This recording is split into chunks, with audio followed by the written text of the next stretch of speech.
დღეს ჩვენ სტუდიაში არის არქიმანდრიტი დოროთე ყურაშვილი. სასულიერო პირი, რომლის სიტყვა ხშირად სდება ტაძრის კედლებს და საზოგადოებაში მნიშვნელოვან რეზონანსს იწვევს.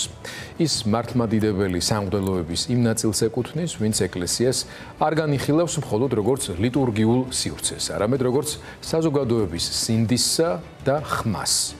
დღეს როცა ქვეყანა პოლიტიკური და საზოგადოებრივი კრიზისის ეპიცენტრშია, ხოლო საპატრიარქოს შიგნითაც იგრძნობა დაძაბულობა სხვადასხვა ჯგუფების მცდელობით, რომ გარკვეული სასულიერო პირები გააჩუმონ, არქიმანდრიტი დოროთე ერთ-ერთია, ვინც ამ მცდელობას არ ნებდება და არ დუმს. საღამშვიდობის, მამაო, საუბარი დავიწყე ახლა.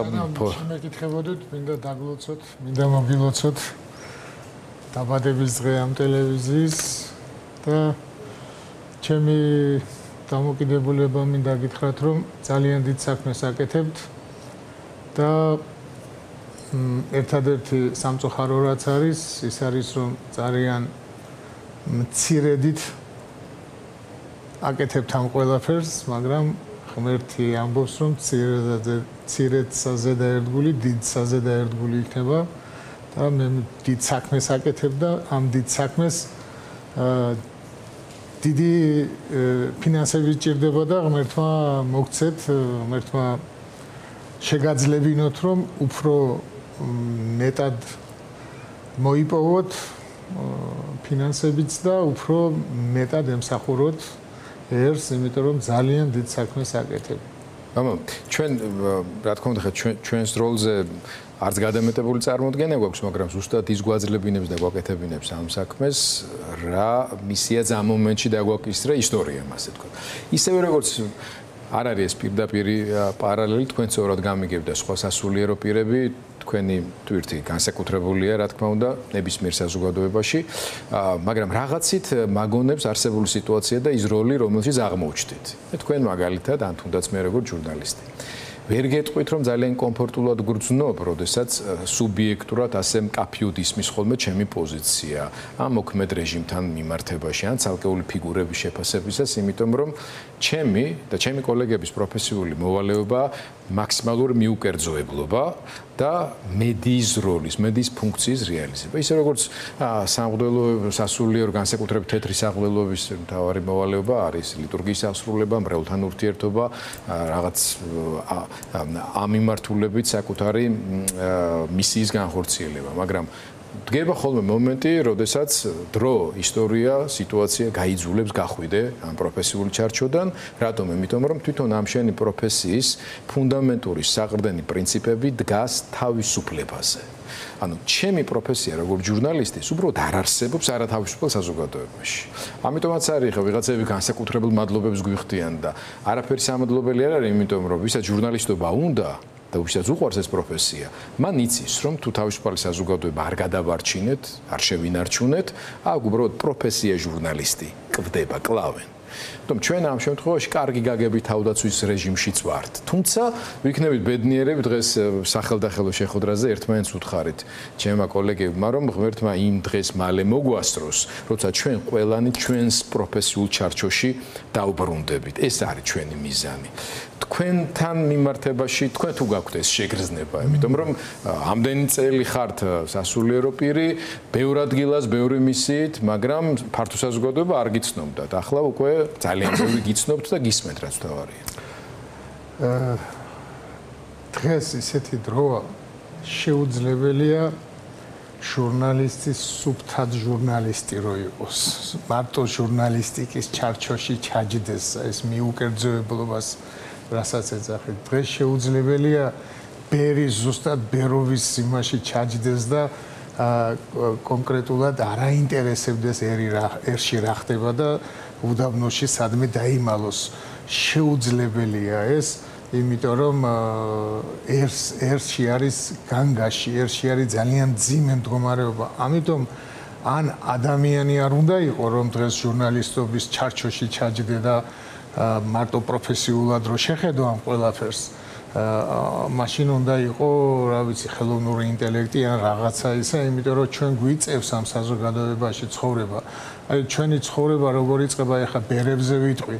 აი როდესაც იოანე თაწმინდელი რო წავიდა ათონზე და რო აღიკვეცა, მან გაიგო, რომ მისი შვილი მეფემ ექვთიმე პატარა გააგზავნა კონსტანტინოპოლის იმაში და ამაზე საყვედური ჩემი შვილი რატო გააგზავნეო, რა გინდოდა? ანუ ის რომ ბერად წავიდა, ის არნიშნავდა იმას, რომ მას არ აინტერესებდა მისი შვილი ცოცხალი იყო, მისი ერში პრობლემა იყო თუ არ იყო.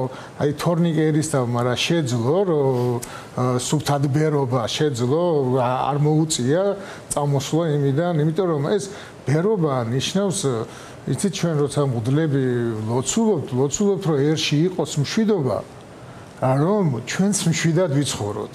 და თუ ერში მშვიდობა არ არის, მე როგორ შევძლებ მშვიდად ცხოვრებას? აი როგორ შევძლებ მშვიდად ლოცვას? აი ეს ცნობიერება რო შემოვიდა და ზოგჯერ ამაში მაყვედრიან რა შენი საქმეა, ეს ცნობიერება ჩემთვის გაუგონარია. აი გაუგონარია, პაისის ათონელს ახალი წმინდანია და ერთი ბერი როცულობდა და ახალგაზრდა ბიჭი მიადგა, ანუ თავის კანონებს ასრულებდა, ახალგაზრდა ბიჭი მიადგა და მამაჩემსო შეშა დაეცაო იქ ათონზე შესაჭრიდა და სისხლისგან იცდებოდა და მან უთხრა ბერულ კანონს ვასრულებდა და არ მიაქცია ყურადღება. ის მამა დაიღუპა და პაისი ამბობს მე, ეგო ბერიაო? ეგო ცხონდებაო? რა კანონი, რის კანონი, რა ლოცვა, რის ლოცვა კაცს უჭირს. ადამიანებს ქუჩაში კლავენ, ხოცავენ, ბავშვებს ტირიან, მამაო სადახარ, მამაო გითხარი რამე? და მე ახლა დავდგე და კანონები ვასრულო. ანუ შეუძლებელია, მაშინ არც ბერი ვიქნები, არც თქვენ იქნები ჟურნალისტი და არ ვიცი რომელი პროფესია უნდა იყოს ისეთი, რომელსაც არ აინტერესებდეს ერში რა ხდება. არც მოქალაქეები ვიქნები. მოქალაქეები, ცივილიზებული საზოგადოების მოქალაქეები. მამაო, დღეს სხვა შორის მნიშვნელოვანი დღეა საეკლესიო კალენდრის თვალსაზრისითაც, ხო? ქსნის და არაგვის ერისთავების შალვას და ელიზბარის ხსენების დღე არის და ბიძინა ნაღალატები ასევე არის.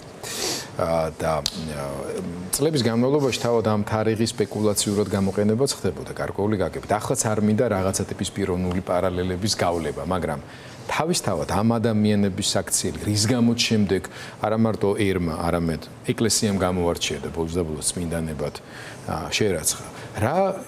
რაზე მეტყველებს ქართველის რაცნობიერებაზე და მართლმადიდებლობის როგორ გაგებას? ეს მნიშვნელოვანია, იმიტომ რომ დღეს სწორედ ამ ფასეულობების ჩანაცვლების პროცესი მიდის, ისტორიის გადაწერის პროცესი მიდის.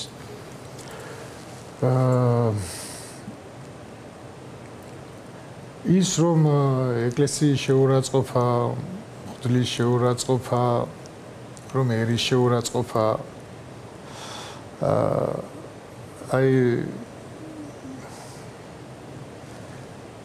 ბიძინამ თქვა, რომ აიო იქო ეშლებათო და ჩვენ ეს ყველაფერი ვიცითო, რომ ეშლებათო და ამიტომ ამის სიხმამაღლა საუბარი.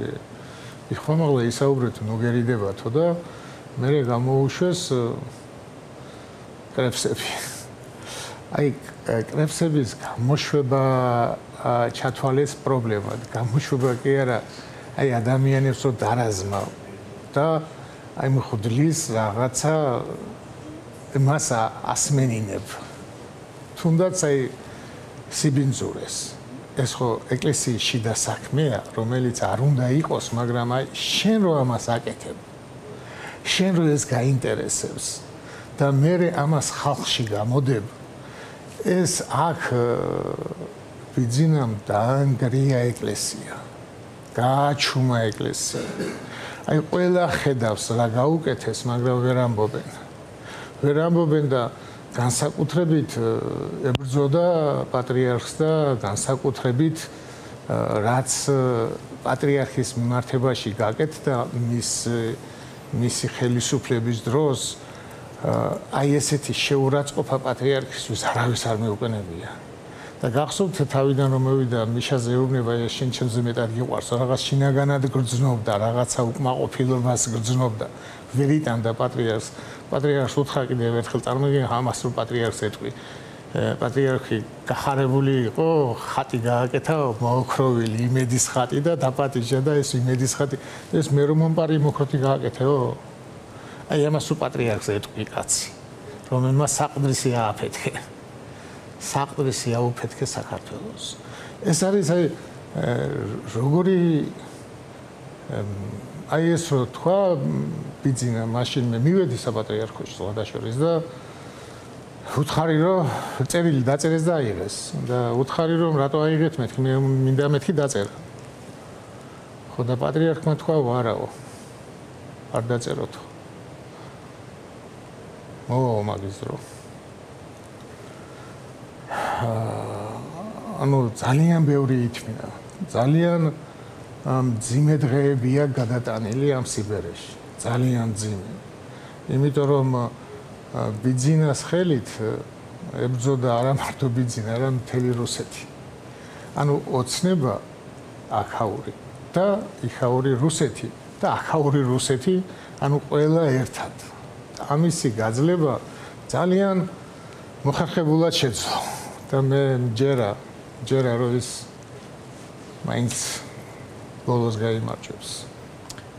თუმცა დრო თავისაშვება მამაო ასაკი ერთმა დიდხანს იცოცხლე და მხნეობა მიწეს მის უწმიდესობას საპატრიარქოს შენობაში თქვენ არც თუ სასიამოვნო შეხვედრა და კიდევ უფრო არასასიამოვნო შინაარსის საუბარი გქონდათ ამაზე ახლა საუბარს მე ღიათ იმიტომ ასე ვთქვათ რთული საჭიროთ რომ გავსვევ და ჩანაწერის რაღაც ნაწილი პირველ რიგში საზოგადოებას აინტერესებს სრულად ამ ჩანაწერში რამე ხომ არ იყო კიდე ისეთი რაც შეიძლება საზოგადოებამ უნდა იცოდეს თქვენთან მიმართებაში პრეტენზიების სახით რა გაგრძელება მოყვა არა მარტო ამ საუბარს არამედ შემდეგ ამ ჩანაწერის ნაწილის გახმაურებას ფართო საზოგადოებაში ანუ რაიმე ფორმით ან რაიმე მცდელობებით თქვენზე ზეწოლი სხვა არ ხორციელდება კვლავ არა რაც შეეხება ჩანაწერს მე სოფიდი განმაცხადე კიდეც და ოფიციალურად ჩავიწერე და სხვებმა ჩაიწერეს იქ ყველა ტელეფონი იწერდა უბრალოდ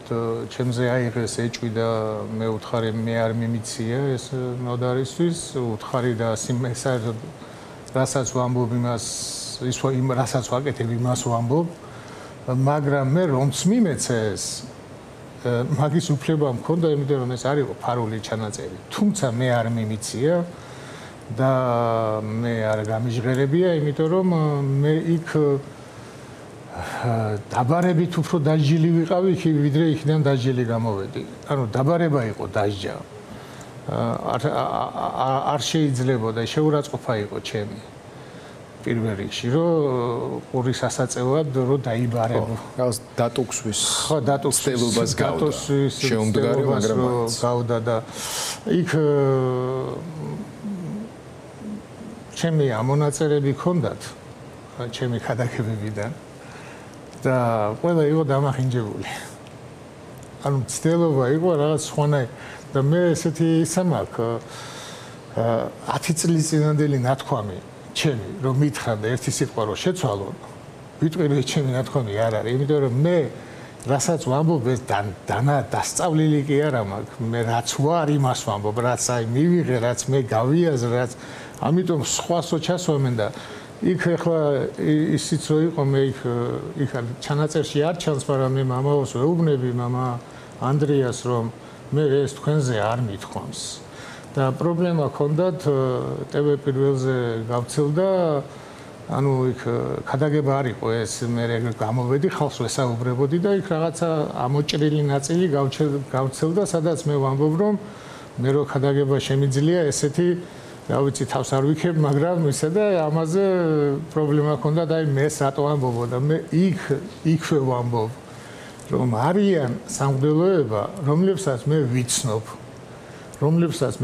რომლებიც აზროვნებენ და რომლებიც მართალ პოზიციაზე არიან და რატო დუმან ეს რომ ვიცნობ ადამიანებს მღვდლებს რომლებიც აზროვნებენ და მართალ პოზიციაზე არიან იმადზე ვთქვი მე ეს მამა ანდრიაზე არ მithქვამს იმიტომ რომ მისი პოზიცია მე არ მომწონს მაგრამ თუმცა მასაც სრული უფლება აქვს თავის უფლება აქვს სინალე გითხრათ ამ ფრაზასაც დავაკორექტირებდი ჩემსას იმიტომ რომ ის არ წარმოადგენს მარტო თავის თავს როგორც ცალკე მღვდელს რომელიც ერთ-ერთი ეკლესიის წინამძღოლს ის საპატრიარქოს საზოგადოებასთან ურთიერთობის დეპარტამენტის ხელმძღვანელი არის და მისი განცხადებები ხშირად ასოცირდება საპატრიარქოს პოზიციასთან რაც თავისთავად გარკვეული წინამდებობაც არის იმიტომ რომ სინოდის სახელით განცხადებების კეთების უფლება ძალიან კონკრეტულად კონკრეტულ ადამიანებს აქვთ, როგორც საეკლესიო წესდებით, დადებულებით, ასევე სხვა შორის საკონსტიტუციო შეთანხმებითაც. დიახ, მას აქვს უფლება დადუმების, მაგრამ საზოგადოებასთან ურთიერთობის სამსახურს არ აქვს უფლება დადუმების. იმიტომ რომ მას ქვია სამსახური არის, რომელიც საზოგადოებასთან უნდა ურთიერთობდეს. ეს საზოგადოებასთან ურთიერთობა თქვენთან ურთიერთობას ნიშნავს. ოპოზიციურ ტელევიზიებთან, პოზიციურ ტელევიზიებთან, ყველასთან ურთიერთობას ნიშნავს. მე შემიძლია იმ ტელევიზიას, რომელიც მე არ მომწონს, უარი უთხრა. მამა ანდრიასაც შეუძლია უარი უთხრას, მაგრამ იმ თვითონ ამ გადაცემას, ამ იმას საზოგადოებასთან ურთიერთობის სამსახურს არ აქვს უფლება, რომ დადუმდეს, როცა საზოგადოებას ასე უჭერს. სამსახურს არ აქვს უფლება. თუ მამაო არ ითქვას, იქ თანამშრომლები ხო არიან? ვიღაცამ რაღაც წერილი უნდა გამოგზავნოს, ან სახელი უნდა შეუცვალონ და თავრობასთან ურთიერთობის სამსახური დაარქვა. თუ საზოგადოებასთან ურთიერთობა, მაშინ საზოგადოება 305 დღეა თუ 310 დღე ქუჩაშია. და ამას რო ჩათვლი, რომ ეს არ არის საზოგადოება, შენი. ეგ უკვე შეცდომა. ამიტომ მას აქვს უფლება, მაგრამ ამას არ აქვს უფლება. პოლიტიკურ პროცესებს თავისი კანონზომიერება აქვს და არსებობს პოლიტიკური ტექნოლოგიები, რომლის დეტალურად არც ცოდნის აუცილებლობა აქვს სასულიერო პირს და მით უმეტეს არც რაღაც პროგნოზების კეთება. მით უმეტეს ასეთ შეკითხვას მე თქვენ არ დაგისვათ. მაგრამ არსებულ სიტუაციაში, სადაც ვართ, რომელ წერტილშიც ვართ, იმ გეოპოლიტიკური ცვლილებების გათვალისწინებითაც, რომელიც ჩვენს რეგიონშიც არის და მთელს მსოფლიოში არის. ხა მოლდოვას ამბებიც გექნებათ გაგონილი. ასევე მოსკოვის საპატრიარქოს როლზეც სმენილი გექნებათ იგივე მოლდოვას შიდა პოლიტიკაში ჩარევისთვის. უკრაინაშიც იგივეს აკეთებდნენ წლების განმავლობაში. საქართველოში ქართული მართლმადიდებელი ეკლესია ამ თვალსაზრისით მისი უწმინდესობის დამთავრების პირობებში განსაკუთრებით მაინც ყოველთვის განსაკუთრებული პატივისცემის და წონის მატარებელი იყო. დღევანდელ ვითარებაში ერთ-ერთი ყველაზე უფრო ძიმე შედეგი, რაც დადგა საქართველოში, არა მარტო ადამიანების ერთმანეთთან დაპირისპირების გახლეჩვის, ეს მუდმივი სიძულვილის ენის გამოყენების აგენტებად ვიღაცების მონათვლის ხელისუფლებაში ყოფილი პირების მხრიდან, ხო? სხვა შორის ხელისუფლებაში ყოფილი პირი ამბობს აგენტი, ამას არ აქვს მარტო პროპაგანდისტული დანიშნულება, რა, შენ ხელი მიგიწვდება კონტრსადაზვერო, ასე ვთქვათ, მონაცემებს და ასე შემდეგ და ნუ აი გამოდის ნახევარი ერი აგენტად ყავს მონათლული თან ისე, რომ ამის თაობაზე არანაირი კონკრეტული მტკიცებულებები არ მოაქვს, ხო? მაგრამ პრობლემა იმაშია, რომ საქართველოს უახლეს ისტორიას ახსოვს არაერთი კრიზისი, რომლის დარეგულირებაში კი არა, მაგრამ რაღაცას განმუხტვაში მნიშვნელოვანი წვლილი შეუტანია თავის დროზე ეკლესიას. ნუ ახლა მოხდა ისე, რომ ივანიშვილმა ესეც მოახერხა, რომ ამ თვალსაზრისით აღარ დატოვა არც ერთი ინსტიტუტი, რომელიც გამაერთიანებლის როლს შეასრულებდა კიდევ. მოდის 4 ოქტომბერი. ამ ოქტომბერს რამდენიმე არა, მაგრამ ორი ერთმანეთისგან განსხვავებული პლასტი აქვს, მაგრამ საერთო ოპოზიციური ამოცანების მხრივ, რა თქმა უნდა, ერთსა და მეორე პროცესში ისეთი ადამიანები არიან ჩართულები, რომელთაც არ მოწონთ ის, რა ვითარებაც არის ქვეყანაში და არიან ივანიშვილის და ოცნების წინააღმდეგები. თქვენ როგორ უყურებთ ამ 4 ოქტომბრის პერსპექტივას, რას ეტყვით იმ ადამიანებს, რომლებიც მშვიდობიანად აპირებენ თავიანთი პროტესტის გამოხატვას ამ დღეს? 4 ოქტომბერი შესაძლოა, რომ ეს რიცხვი არჩევნების გამო დაემთხვა ამას, მაგრამ 4 ოქტომბერში რაც ხდება, ეს 4-ში იქნებოდა 5-ში თუ 7-ში აუცილებლად უნდა მომხდარიყო, აუცილებლად მოხდებოდა, ეს არის გარდაუვალი პროცესი. 4-ში ხდება ის, რაც აუცილებლად უნდა მოხდეს, რაც აუცილებლად უნდა მომხდარიყო და მეც მჯერა და მწამს, რომ ეს 4-ში დასრულდება თუ როგორ არ ვიცი, მაგრამ აუცილებლად დასრულდება ქართველი ერის გამარჯვებით. აუცილებლად, სხვანაირად შეუძლებელია, იმიტომ რომ რა სპირალში ესენი შევიდნენ, იმ სპირალიდან ესენი ქვეყანას ვერ გამოიყვანენ, ვერც თავის თავს გამოიყვანენ და ვერც თავის მომხრეებს გამოიყვანენ, ყველას დაყუპავენ. რატომ მიგაჩნიათ ასე? იმიტომ მიმაჩნია, რომ თვითონ დღეს მთელი ცივილიზირებული სამყარო შეკრულია და აი ამ ამერიკა და ევროპა რასაც ქვია, შეიკრა და ერთობლივად ეწინააღმდეგება რუსეთის აგრესიას უკრაინასთან ერთად ერთობლივად და ამ დროს ჩვენ აღმოჩნდით აი ამ შეკრული ევროპის და ამერიკის წინააღმდეგი. აი შეუძლებელია, როცა მოყვარეს მტერს ეძახი და რუსეთს, რომელიც შენი მტერია, იმას მოყვარეს ეძახი, იმას მოყრობაც არ შეუძლია ახლა. მოყრობაც არ შეუძლია ჩვენი მტრობაც არ შეუძლია ესე დღეშია რუსეთი. და აი შეუძლებელია მათმა რომ გაიმარჯვონ. ძალიან ცუდ დღეში აღმოაჩინა ბიძინამ ქართველი ხალხი ძალიან ცუდ დღეში ჩაყარა თვითონ თავისი მომხრეები. თვითონ ყველა ვინც მას ენდო შეუძლებელია მაგან თავისი გუნდიც მართოს. სხვა შორის მე მომისმენია თქვენ უბრალოდ იმ ჩანაწერში ისმის რომ 2012 წელს თქვენ საკმაოდ კრიტიკული განწყობა გაგიჩნდათ იმ მომენტში ნაციონალური მოძრაობის ხელისუფლების მიმართ. მაშინაც გამოგიხატავთ რაღაც პოზიციები, მე საჯაროდ არ მახსოვს, მაგრამ იმ სივრცეში სადაც საჯაროებია, იმიტომ რომ Facebook-ი არც მქონდა. კი ბატონო. აი იმ სიტუაციას როგორ შეადარებდით დღევანდელ ვითარებას და სასულიერო პირების როლს და ვალდებულებას. თუ შეგვიძლია გარკვეული პარალელები გავავლოთ, იმიტომ რომ დღეს 1 ოქტომბერია და 13 წელია ზუსტად იმ არჩევნებიდან, რომელმაც სახელისუფლებო ცვლილება მშვიდობიანი ტრანზიცია საქართველოში მოახდინა. რუსები ჩვენ 200 წელი აქვს სწავლობენ და კარგად ყავდით შესწავლილი კეგბ-ს და ზუსტად იქ დაგვარტყა, სადაც ჩვენ აი ღირსება გვეკარგებოდა და ზუსტად ის სცენა დადგა და ჩვენი ხელითვე მოსვეთ ჩვენი ევროპული მომავალი 2012-ში და კარგად შეგვისრულა, უნიკალურად შეგვისრულა და მე მაინც მეგონა რომ იქ იყვნენ ოპოზიციური ფლანგი და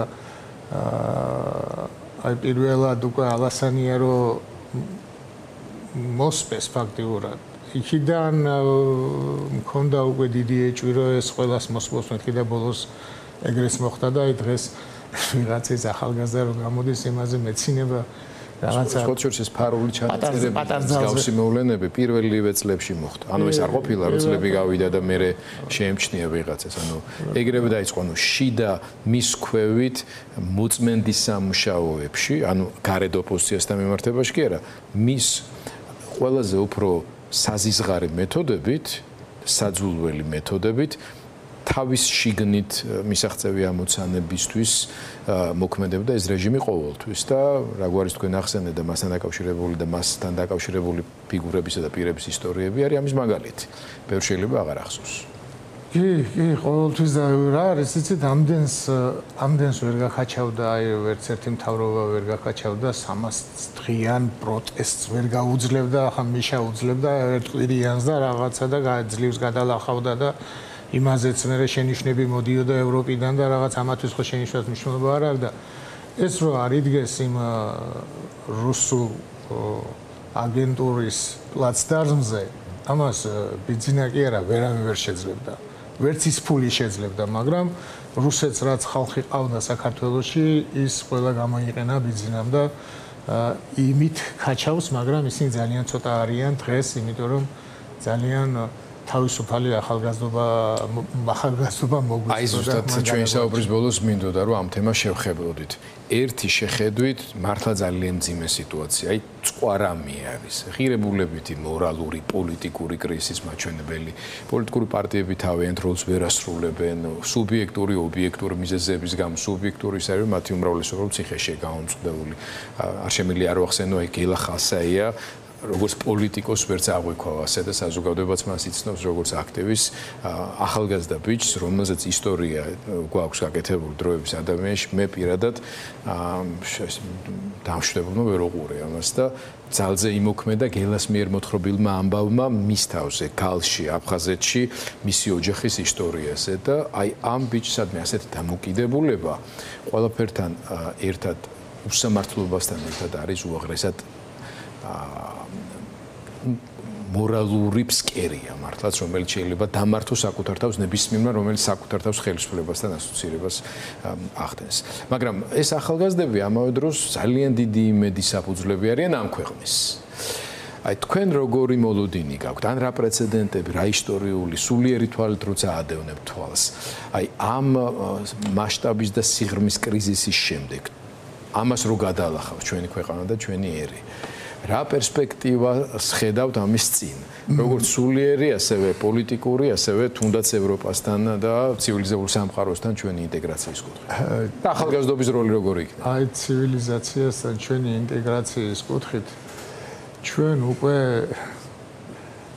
300 დღეზე მეტია, რა თქმა უნდა, მაგრამ ეს 300 დღიანი კურსებს გავდივართ. კურსებს ეს ახალგაზრდები ისეთი მომზადებული შევლენ ევროსივრცეში, ისეთი მომზადებულები აზროვნებით, დემოკრატიული აზროვნებით, ფილოსოფიური აზროვნებით, ბოროტისა და კეთილის ცოდნით, ისეთი მომზადებულები შევლენ, რომ ბიზნეს სიტყვებს გამოვიყენებ, ევროპას გავაოცებო, მართლა გააოცებენ ევროპას თავიანთი ცნობიერებით, ისეთ ბრძოლას გადიან და საერთოდ როგორც ხმალი ცეცხლში იწვრთობა, ისე ბრძოლაში იწვრთობა ადამიანის გონება და დღევანდელი ბრძოლა მადლობა ღმერთო ტყვიით არ არის. იმიტომ რომ ჩვენს ტყვიით ვიბრძოდით და დიდად არ გაგვიმართლა იმაში, რომ ასე ცნობიერება დიდად მაღალი ერთეულები კი იყვნენ, მაგრამ ერი რო რაღაცა წიგნიერი და ეს ყოფილიყავით არ იყო ესე და აი ესენი არიან, დღეს არიან. დღეს აი ცნობიერი ბრძოლაა და გამოწრთობილები შევლენ და მე ვფიქრობ, რომ ევროპას ჭირდება, ევროპა კი არ ჭირდება მარტო, ევროპას ჭირდება ეს ახალგაზრდები. ევროპას ჭირდება, თავისუფალ სამყაროს ჭირდება, აი ასეთი გამოწრთობილი და აი საოცარი ახალგაზრდობა ყავს, საოცარი გონიერი ქალები ხო საერთოდ დღეს იყო მათი მარში თავსმაწვიმაში, მაგრამ არც იქ არ დაიზარეს. მაგრამ ამაყობ ესეთი ქალბატონები და ქალე გოგონები რო ყავს და ესეთი ვაჟკაცები და ესეთი ძლიერები და ესენი არ დამარცხდებიან. ამიტომ რაღაცა გამარჯვების სუნი მცემს. ერის გამარჯვების სუნი მცემს, აუცილებლად გაიმარჯვებენ და ეს გამარჯვება რაღაცნაირად მეც დამაჯერეს რომ მოხდება 4-ში. დავიჯერე რომ მოხდება 4-ში და რაღაცა ბრძნობ რომ მოხდება 4-ში და ღმერთი ჩვენთან არის და ერი გაიმარჯვოს, ოღონდ ყველას ურჩევდი რომ ჩემი ასაკის ხალხს რომ არ გამოტოვონ ეს გამარჯვება, თითგორის ომი არ გამოტოვონ და მოვიდნენ იქ მარტო ახალგაზრდებს არა, აი თვითონაც იგრძნონ გამარჯვების გემო. დიდი მადლობა. დაგემშვიდობებით ამ დღეს აქვე მაყურებელსაც ვეთქვი, მე ძალიან დიდი მადლობა მისაჩუქრა მისი წიგნი, რომელიც ახალი გამოცემის სახით გამოვიდა, რწმენითი ცოდნა, ასეთი სახელწოდების უაღრესად საინტერესო წიგნია ნააზრევი არქიმანდრიტ დოროთე ყურაშვილის ბიბლიაში იყიდება უკვე, თუ ავსდები, მე ვიცი რომ ძალიან ბევრს აქვს სურვილი და ამიტომ რეკლამაში კი ჩამეთვალა, მაგრამ ეს ისეთ შემთხვევა როცა ღირს, ასე ვთქვა, ამ ყველაფრის ამ შესაძლებლობების გამოყენება